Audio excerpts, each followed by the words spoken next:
Imagine a kid sitting alone in his room, meticulously organizing a collection. Not baseball cards, not vintage coins, but Oreo cookies. I was that kid. Oh. Oreos. I had this bizarre private passion for the variety, the texture, and the sheer symmetry of those creme-filled discs. In that room, the collection was my pride. It was me. Right. But the moment a classmate walked in and gave me that look, that squint of confusion and, slight judgment, everything changed. I didn't defend my hobby. I didn't explain the joy of it. You just shut it down. Instantly.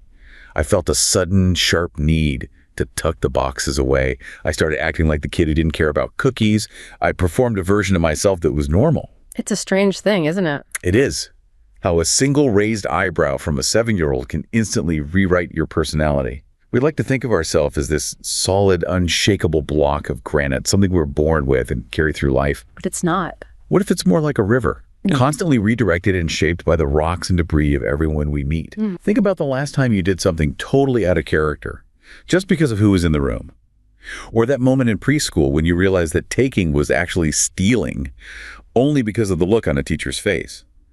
From the me we present at school to the me that hides behind a locked bedroom door, we are constantly engaged in this silent, high-stakes game of impression management. We think we're the master architects. We do.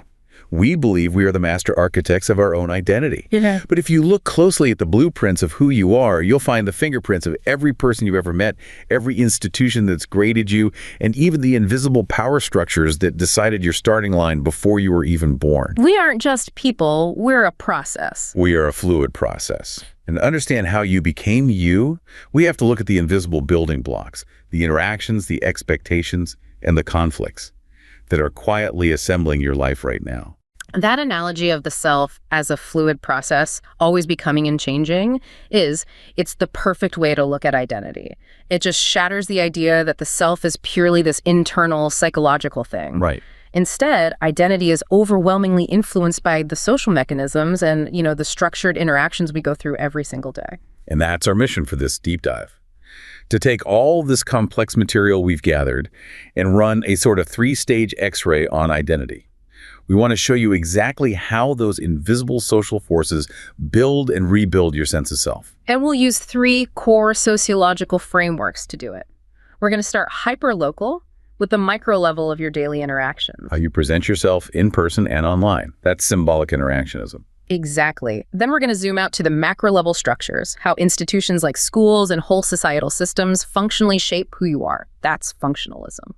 And finally, we get into the conflict, examining the really powerful role of inherited advantage and structural inequality in defining your opportunities and your aspirations. Using conflict theory, it's all about discovering that your deepest feelings about yourself are, a lot of the time, just reflections of what's happening outside of you. So where do we begin? Let's start with that immediate daily reality. The social stage you are always performing on. Okay, let's unpack this with part 1, the micro-self. This is all about performance, how we manage the immediate impressions we make, and how the digital age has, it's turned us all into identity strategists. And this section really rests on the groundbreaking work of sociologist Erving Goffman. He termed it impression management way back in 1956. And simply put, this is the conscious or subconscious effort we make to control the information we share to influence how other people see us. Exactly. It's a performance. The moment I tucked away those Oreo boxes, I was engaging in impression management. The goal wasn't just hiding a hobby. It was altering my classmates' perception of me to satisfy my own need for social approval. Right. You were increasing your social capital, or at least you were trying to prevent social harm. It's profoundly strategic, even when we don't realize we're doing it. And we have a whole toolkit for this, don't we? We do. We engage in self-disclosure, where we choose what personal facts or beliefs we reveal to define what makes us us. We manage our appearances, everything from our clothes to our Zoom background to fit into the expectation of the room. And we align our actions after the fact. We offer explanations or excuses or justifications for our behavior to make it seem appealing or at the very least understandable. I think the most telling part of this is breaking down the actual strategies because they reveal if we're playing defense or offense. Exactly. Defensive strategies are all about damage control. This can include just plain avoidance, not showing up to a situation where your self-presentation might be challenged. But the more interesting one is self-handicapping. Oh, that one's fascinating. That's where you actively create obstacles for your own performance so that if you fail, you have an external excuse ready to go. Yeah. It protects your self-image. Absolutely. Imagine a student who stays out late the night before a huge exam and makes sure to tell everyone they didn't study. Right. If they get a bad grade, they can blame the lack of sleep, not their intelligence. It's a subtle but really pervasive defensive strategy. It's all about protecting your face. And you can compare that to the assertive or acquisitive strategies. These are the active ways to promote yourself. This is where we see verbal idealization, talking ourselves up or using status symbols to broadcast success. But these assertive strategies, they require a very careful calibration. If you overdo it, you cross what some of the sources call the boasting balance. The boasting balance. I like that. You want to self-promote, but if you engage in excessive flattery or maybe try to intimidate people to assert dominance, you risk getting caught. You risk discrediting the very image you're trying to build. Your ability to read the room and walk that line is a central social skill. It all comes down to face. If Goffman is right, then every single social interaction is a negotiation for positive social value. We're constantly performing a line, and the entire success of the exchange, be it a first date, a job interview, or just running into someone at the store, depends on both parties maintaining their face. It's like an unspoken, very fragile social contract. It is fragile because in a face-to-face setting, what sociologists call corporeal cuprescence, we have what they call a maximum of symptoms. Meaning all the nonverbal cues. All of them. The microexpressions, the tone of voice, the posture. If my words are claiming confidence, but my body language is screaming anxiety, you know something's off. But here's where this whole analysis takes a radical turn. How did the internet completely warp this face-to-face negotiation? We moved from that corporeal co-presence to teleco-presence, face-to-device. And suddenly the interaction is disembodied. It's often anonymous. And those maximum symptoms are severely diminished or just... Which forces a split, right? The self we present is now entirely controllable through text and images. And the self we conceive, how we see ourselves on the inside, it becomes reliant on interpreting this really limited feedback we get back. You see this play out every single day, particularly with younger generations. The sources highlight this case of Chloe, a high schooler in Los Angeles. Her life is a perfect illustration of the modern, hyper-functional, looking-glass self in action. Chloe's routine isn't just living. It's a constant, curated broadcast. Completely. She uses Instagram as her meticulously designed front stage. She's choosing the perfect angle, applying the right filter, crafting captions that convey a very specific desired self-image. The carefree traveler, the dedicated student, the effortlessly cool friend, whatever it is. But the moment that image is posted, her sense of self-worth is instantly tethered to this digital feedback loop.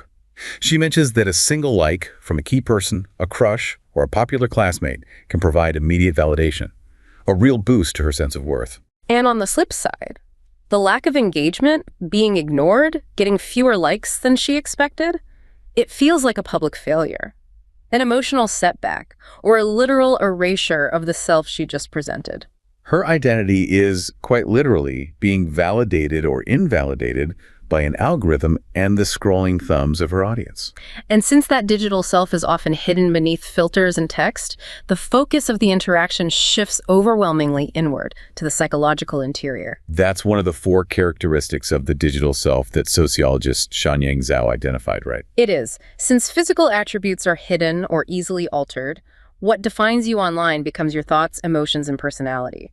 The mask kind of comes off, paradoxically, because the screen provides this distance. Right. Anonymity makes it easier to share secrets or deep feelings you'd never risk sharing in a physical meeting. The second characteristic is that the digital self is narrative in nature. I love this idea that we are nothing until we type. We can't rely on our physical presence to communicate who we are. We have to actively construct a coherent, readable narrative through our screen names, our bios, our posts. We become our own biographers. We do. We articulate our identity through text and image in a way that's just less necessary face-to-face. The digital environment demands this introspection. It forces you to define yourself for strangers, which can be an intense, sometimes frightening process of self-definition. The third one is that the digital self is retractable. Yes. If I mess up my performance in person, that failure sticks with me. But online, if an identity doesn't work, I can just abandon the screen name, create a new profile, and start over. No need to physically move or deal with the social fallout. And that ease of retraction is highly attractive, especially to adolescents. They're at the exact stage where they need to try on different identities. So online, they can cycle through different versions of their self. A rebellious self here, a highly intellectual self there, without the long-term socially damaging consequences that might happen offline. Which naturally leads to the fourth characteristic. The digital self is potentially multiplied. Given how vast the internet is, we can connect with diverse groups globally, seemingly splitting the self across multiple domains. But there's a paradox here that the sources point out. There is. While the potential for multiplication exists, most people engage in self-selection. Teenagers use block lists and buddy lists to curate their audience, surrounding themselves with like-minded people. So they end up in homogeneous groups, blog rings, specialized forums, which ironically limits the diverse feedback and insulates the digital self they've created. We crave choice, but we often choose echo chambers. And this makes the digital environment a particularly high-stakes arena for adolescents who are already going through natural psychological challenges. Absolutely. We're talking about Erik Erikson's critical period of identity versus role confusion. Teens are wrestling with who they are supposed to be. They're trying out different identities. James Marcia called these identity statuses. Like moratorium status, where a teen is actively exploring options. Or foreclosure status, where they just adopt an identity, often from their parents or a mentor, without any deep exploration of their own. And the technology just amplifies all of this. This isn't niche behavior. It's the dominant social domain for them. It is. We're seeing surveys where up to 85% of teens own smartphones, and some report spending up to 10 hours a day on screens, mostly for social media and communication. 10 hours a day. That's 10 hours spent negotiating face in a high-feedback, low-Q environment. And the observed negative behavioral outcomes, they really reflect the strain this puts on identity formation. Studies show high rates of anxiety, anger issues, and this pervasive sense of uncertainty about a future role in society. That's Erikson's role, confusion, but supercharged by the fear of missing out, by FOMO. And FOMO isn't just about missing a party. It's about missing a social performance that could define your identity. It forces them into this continuous state of seeking validation and social conformity. It creates immense pressure, making it harder to establish a stable, authentic identity, and can lead to taking on undesirable roles or just a general sense of being lost. So we've covered the micro level, that daily negotiation, and the digital feedback that shapes your immediate sense of worth.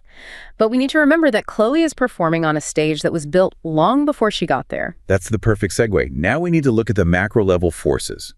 Who built that stage? And what rules did they embed into the foundations?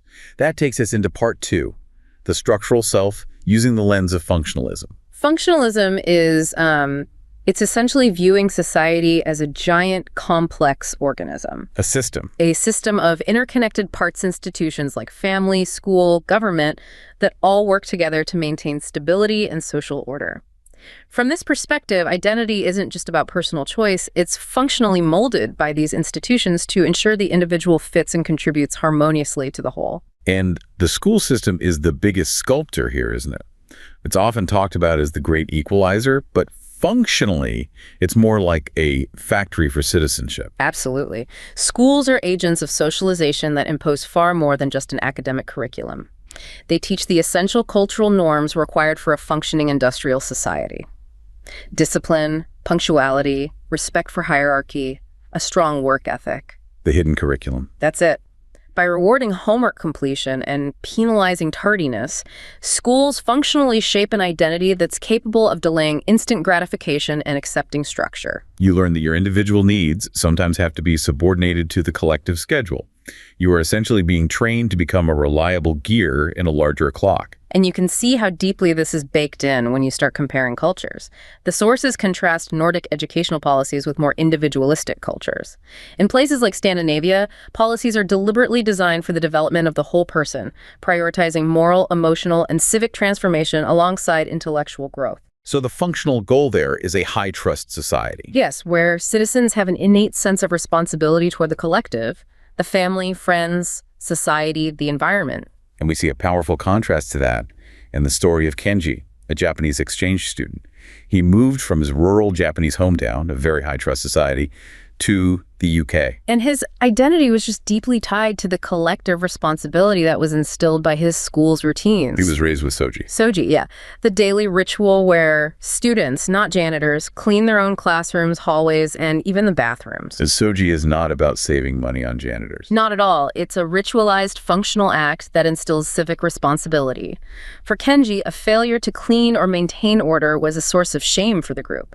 The system expected him to contribute to the collective order. But when he arrived in the UK, he encountered a system that functionally valued the opposite. An emphasis on individual agency, self-expression, and finding your own voice. The contrast was jarring for him. His deeply ingrained discipline wasn't seen as civic responsibility. It was just seen as, being neat. So functionalism helps us understand that Kenji's sense of discipline wasn't an accident of his parenting. It was a necessary reflection of the institutional blueprints of the culture that raised him. Fulfilling that society's need for harmonious collective function. And this entire structure relies on a fundamental component: trust. Our sources make it really clear that the integrity of our identity and our behavior is intrinsically linked to the level of societal trust. Historically, the U.S. relied on high general trust. We just assumed institutions, the legal system, contracts, government were basically fair and functional. This allowed for incredible social mobility. You could move far from your family and rely on the system to treat you fairly. But the material shows a clear, decades-long decline in this trust across government, media, business, even civic life. And as that general trust declines, the fundamental rules of behavior start to shift. We can look at classic research on low-trust societies, like Banfield's study of impoverished southern Italian communities. They operated under something called amoral familialism. Oral familialism. And the rule was simple. Deceptively simple.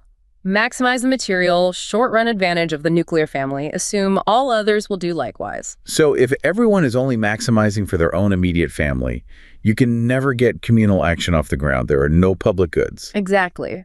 Why would you contribute to a public school or a community park if you just assume your neighbors will exploit your generosity and you'll get nothing out of it? The inability to fund shared resources, roads, clean water, even police, becomes a functional consequence of that identity shift. You go from citizen to familial maximalist. And we are starting to see the micro-level consequences of this low trust manifesting in the U.S.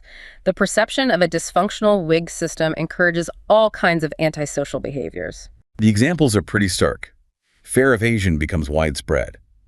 We saw the high-profile college admissions scams, like Operation Varsity Blues, where wealthy families literally bribed officials to buy their children's way into elite schools. That was a profound demonstration of distrust in the system's supposed meritocracy. And even more subtly, we have reports of affluent students falsely claiming disabilities just to get extra time on the SATs. Or the really egregious cases of families legally transferring guardianship of their children to others so the kids can claim financial independence and grab undeserved financial aid. These aren't just isolated incidents of bad character, are they? No, they are functional responses to system distrust.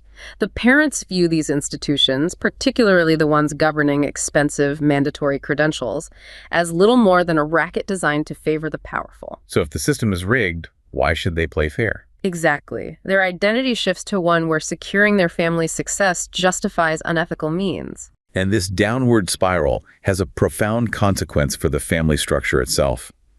If you can't trust the system, the family becomes the only reliable asset for navigating a low-trust environment. The family partially reverts to a kind of pre-industrial model, the intergenerational enterprise. We see this with political dynasties and the phenomenon of snowplow parents. Right. For previous generations, the job was done when the child turned 18.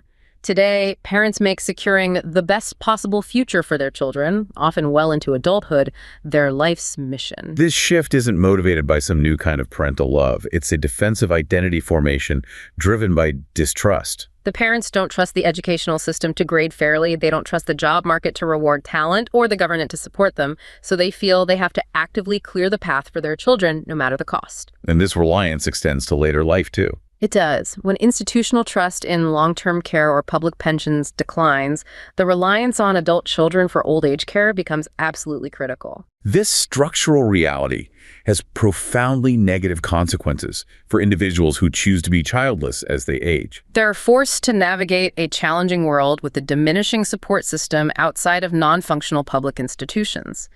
The chilling reports of people dying alone, unconnected to any trusted network, are a direct consequence of this low-trust environment. That structural reality is deeply uncomfortable. Our ability to trust our government or our school system determines whether we see ourselves as a solitary actor or as a cooperative citizen. We've covered the micro-interactions and the stabilizing macrostructures. Now we need to look at what happens when those macrostructures are inherently unequal, the conflict. And we shift now to part 3, the stratified self, where we use conflict theory. This framework flips functionalism on its head, really. It posits that society is structured around struggle, not consensus. Where different groups, social classes are fighting over scarce resources.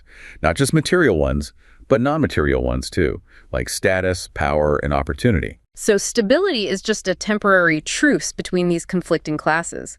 The power dynamics define the struggle. Precisely. More powerful groups use their influence to retain resources and, crucially, to institutionalize mechanisms that legitimize their privilege. And this creates class contradictions. The higher class works to influence politics and education to protect their access to their capital. The lower class, meanwhile, views education as the primary tool for social mobility and pushes for democratization. And the key mechanism for inheriting advantage, for making it appear earned when it's not, is cultural capital. The concept developed by Pierre Bourdieu. We know about economic capital, which is money, and social capital, which is your networks. But cultural capital is that invisible currency, the non-financial assets like knowledge, skills, style, and taste. And cultural capital is the primary engine of social reproduction. Right. The process of maintaining and continuing existing social relations, ensuring that people tend to stay in the same social class as their parents. It makes sure inequality is passed down, but subtly. Let's dedicate some time to breaking down Bourdieu's 3 forms, starting with the most personal one, embodied cultural capital. Embodied capital is internalized. It's the knowledge, the skills, the dispositions you acquire unconsciously through your family and upbringing, what Bourdieu called your habitus. It's deeply etched into your character. So things like the way you speak, your posture, your comfort level in a formal setting. Exactly. For example, using an elaborated code of speech, the grammatically correct, formal, abstract language, often used in academic settings. If you're raised in a home that uses this code, you seamlessly transition into the school environment where that language is rewarded. But if your habitus, your ingrained way of being, conflicts with the school's middle-class norms, you can experience profound disorientation and even emotional harm. Bourdieu called this symbolic violence. Symbolic violence. It's the institutional devaluation of your cultural background. You feel inherently wrong because your way of speaking or dressing or relating to authority is institutionally dismissed as less valuable. And it's not a conspiracy. It's just the structure favoring one cultural blueprint over another. Moving outward, the second form is objectified cultural capital. This is about material possessions that signify cultural value. A private library full of rare books, access to high-quality musical instruments, original works of art. These items project an image of intellect and sophistication. But you've pointed out that they only function as capital if they are paired with that embodied capital. Precisely. Owning a rare book is meaningless capital if you don't have the reading skills or literary knowledge to appreciate it. A high-end violin is just a piece of wood unless the owner has the skill, the embodied knowledge to play it. So objectified capital also includes the quality of the home learning environment, exposure to travel, access to high culture like museums. All of which pre-train children for success in the educational curriculum. And finally, the gatekeeper.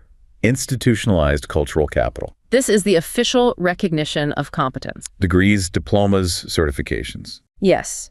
A university degree functions as a credential that signals intellectual ability, and it converts directly into economic capital, granting access to well-paid roles in prestigious networks. This is where we see credentialism, or credential inflation, reinforcing that inequality. Yeah. Even really skilled individuals without the formal certification often find access to desirable jobs blocked. Simply because the institutionalized capital acts as a necessary gateway, regardless of their real-world talent. The entire system of education, while it's framed as meritocratic, ends up amplifying pre-existing inequalities by rewarding those who are already culturally aligned with its inherent class-based values. And we have a really visceral example of this conflict framework in the story of Elena, a young woman who recognized the system firsthand while she was studying in São Paulo. Elena was a scholarship student at an elite university, which placed her directly into a setting governed by these conflict dynamics. Her peers were the children of the industrial and political elite. And she immediately recognized what she called the invisible wall of privilege that separated her experience from theirs. While she was fighting for scholarships and working multiple jobs, her classmates were casually discussing the social capital they were inheriting, internships waiting for them at their father's firms, easy introductions to influential politicians. And just the cultural familiarity with the social codes of the business elite. For Elena, success wasn't just about hard work. It was about battling this inherited advantage. And this structural inequality, it initially lowered her motivation because it questioned the very idea of meritocracy. She wondered, was it worth fighting when a person's starting point was further ahead than another person's end? But the conflict, in her case, it actually became the engine for her identity. The sheer recognition of the structural bias forged her identity through a steely determination to prove herself by competing for those scarce resources. She felt a genuine, powerful triumph when she achieved something, knowing she had overcome an invisible but very real systemic barrier. Her story just demonstrates how cultural capital translates into economic rewards, access to high-status roles and social advantages, access to powerful social networks. It's the symbolic currency that defines who belongs and who's excluded. And the power of simply signaling that capital is immense. We see an extreme, almost farcical example of this in the story of Anna Sorokin, who pretended to be Anna Delvey. Sorokin successfully adopted the habitus of the wealthy. She mastered the required embodied cultural capital. The confident, dismissive demeanor, the specific vocabulary, the subtle European accent, the taste in designer clothes. By signaling that cultural competence, she convinced sophisticated banks, lawyers, and elite institutions that she was one of them. She used the power of signaling to unlock massive material resources loans, access to private jets, expensive hotel suites, even without any formal institutionalized capital. It just confirms that if you know how to perform the role, if you are socialized into the right knowledge and behavior, doors open for you. It allows you to bypass the traditional arduous routes of hard work and formal credentialing. The central takeaway here is that identity is an ongoing negotiation, and it's profoundly influenced by forces you often don't even see. We've analyzed yourself through the lens of symbolic interactionism, focusing on that micro-level performance and the high-stakes digital feedback loop that constantly defines and redefines your social worth. We then applied functionalism, showing how your life has been guided by these macro-level societal systems, how institutions like schools install values like discipline and civic responsibility to maintain social order and collective contribution. And finally, we used conflict theory to uncover the structural forces, the subtle, powerful weight of inherited cultural and economic advantage that dictate your starting line, determine your aspirations, and define the resources you have to fight for. Yourself is not fixed. It is perpetually under construction, a dynamic product of these three forces: the daily negotiation of who you present, the systemic values instilled by the society that raises you, and the constant struggle over inherited privilege. Your identity is a reflection of the society we live in. It proves that success is often less about innate talent and far more about being socialized into the specific knowledge, language, and behavior that the dominant institutions recognize and reward. The effects of cultural capital are invisible, but their impact on opportunity and exclusion is deeply, deeply visible.